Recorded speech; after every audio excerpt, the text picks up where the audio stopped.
So before I do problem 2, part 2 for you, I want to make sure that you guys really try to follow these directions on your own first.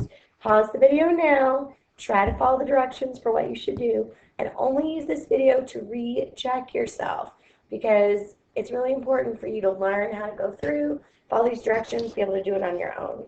I'm going to assume that you follow those directions, that you're now looking at what I did.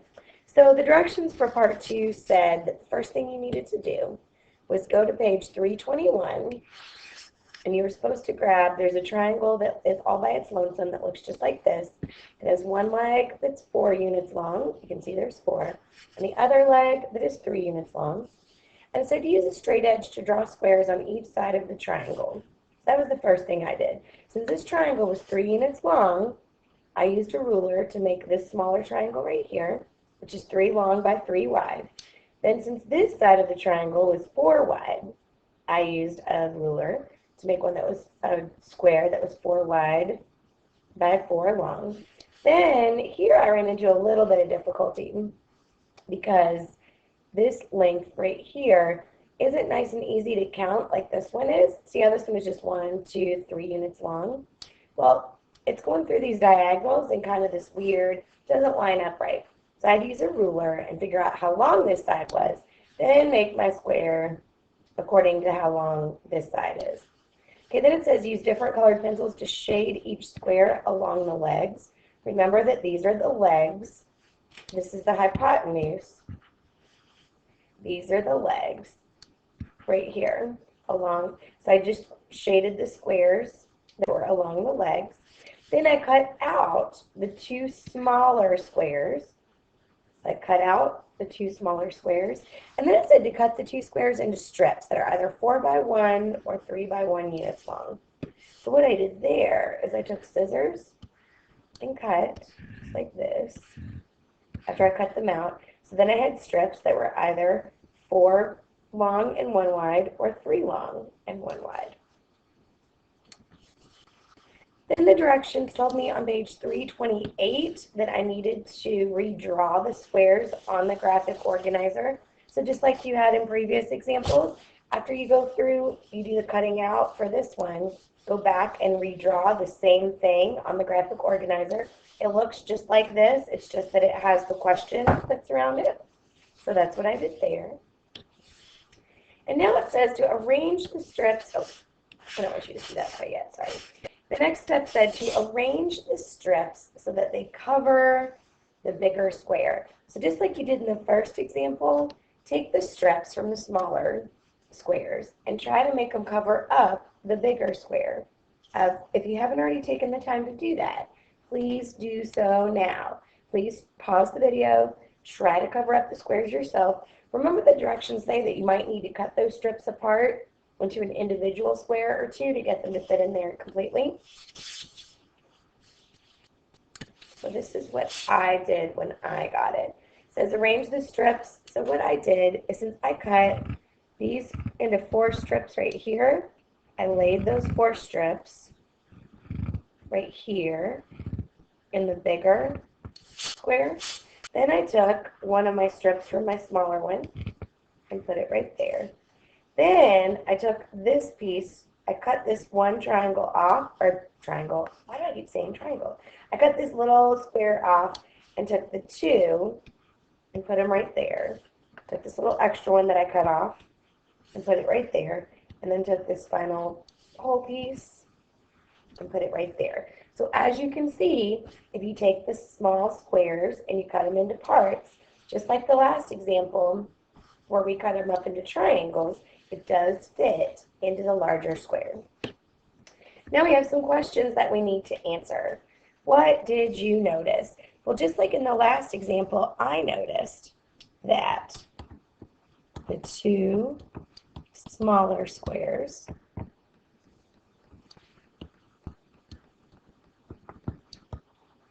cut into pieces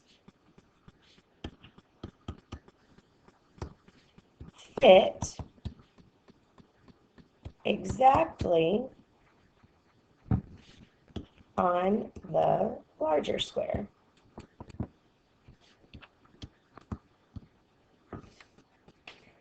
describe the relationship among the areas of the squares.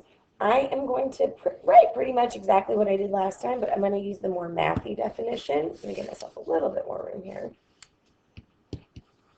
The sum of the areas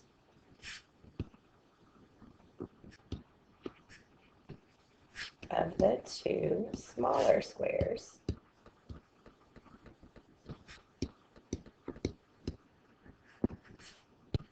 is equal to the area of the largest square. So in other words, when I take the area of the two smaller squares, this one was 16, this one's 9, because look, 4 by 4 means I have 16 squares, 3 by 3 means I have 9. So the sum of them, 16 plus 9, equals the area of the larger square, because this one is 5 by 5, which is 25. And it says determine the length of the hypotenuse. And for this one, unlike our last one, where we can't really count, because see how these don't line up to be nice, neat little squares for us just to count how long the side of the hypotenuse is? This one does, which is kind of nice, because it lines up into a nice, perfect little row here. It's 1, 2, 3, 4, 5 wide. So how long is this hypotenuse? This hypotenuse is 5 units long. We can tell because these sides, the side just kind of lines up. Here's 1 square, 2, 3, 4, 5. So it's 5 units long.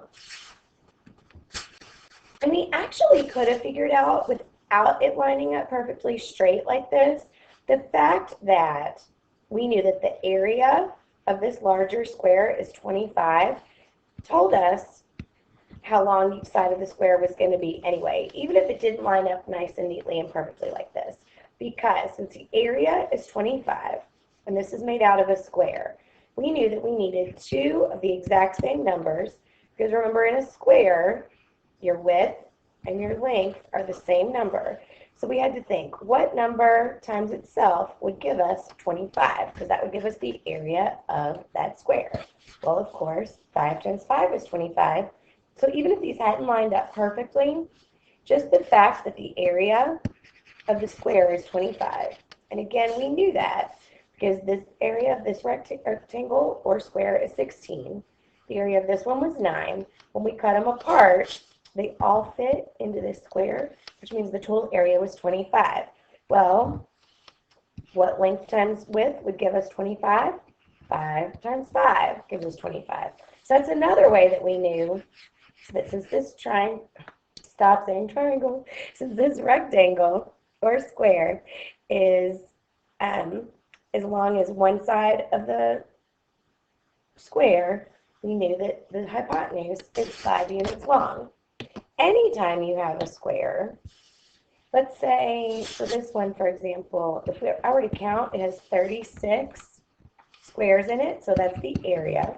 Well, for it to be a square, that means that I have to have one number that represents the length, a number that represents the width, and it has to be the same number because it's a square. The length times the width has to be the same number.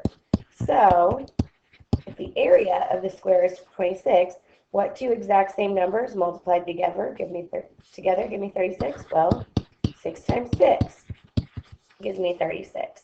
So I know that this square is 6 units long and 6 units wide, even if I didn't just count 1, 2, 3, 4, 5, 6, which I know you guys are sitting at home thinking, well, obviously, all you have to do is count.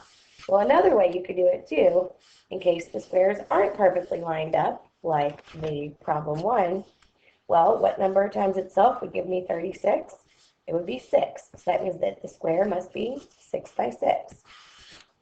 This square has 49 units in it, which means that even if we didn't count, we would know that the width of the square is 7, the length of the square is 7, because 7 times 7 gives us 49. So why am I telling you this? Because we still need to go back to that first problem and figure out how long this hypotenuse is. Now we remembered that we added these two areas together, the two areas of the smaller ones. This one was 25, and this one's 25 because it's 5 by 5. This one's 5 by 5. So because we were able to cut these apart and put them over the top perfectly of this square, we know that the area of this one is 50. So we can use what we know about squares to go back and say, okay, well, what number, if it's a square, there has to be an exact number that the number times itself gives you 50, because that's the area. Well, if we look, unfortunately, and the reason we need to figure it out that way is because, again, these squares don't line up nice and neatly for us to just count how long the square is.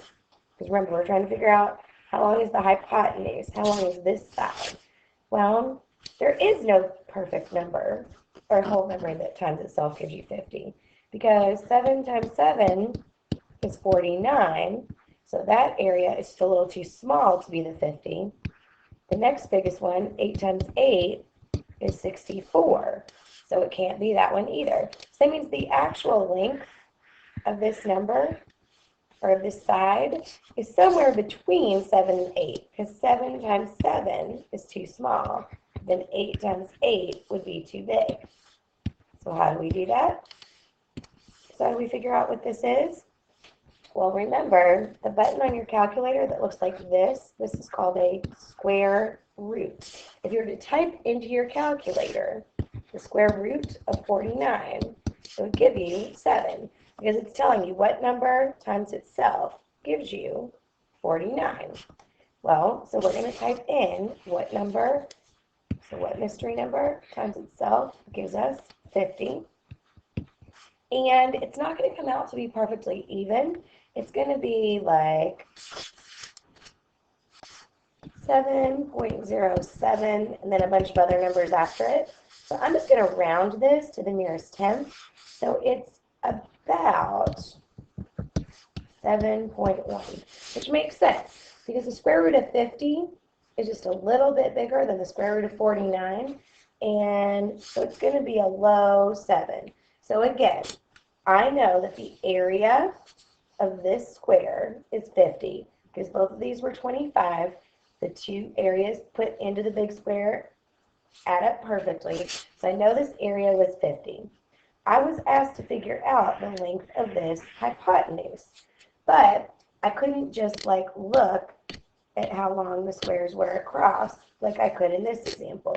So instead I had to figure out what number, since it's a square, it's going to be the same number, because we know that the length of a square is the same as the width of the square. So we had to figure out what same number could be the length times the width to give me 50. Well, I put in my calculator my square root key. Square root of 50 equals 7.07, which rounds to about 7.1.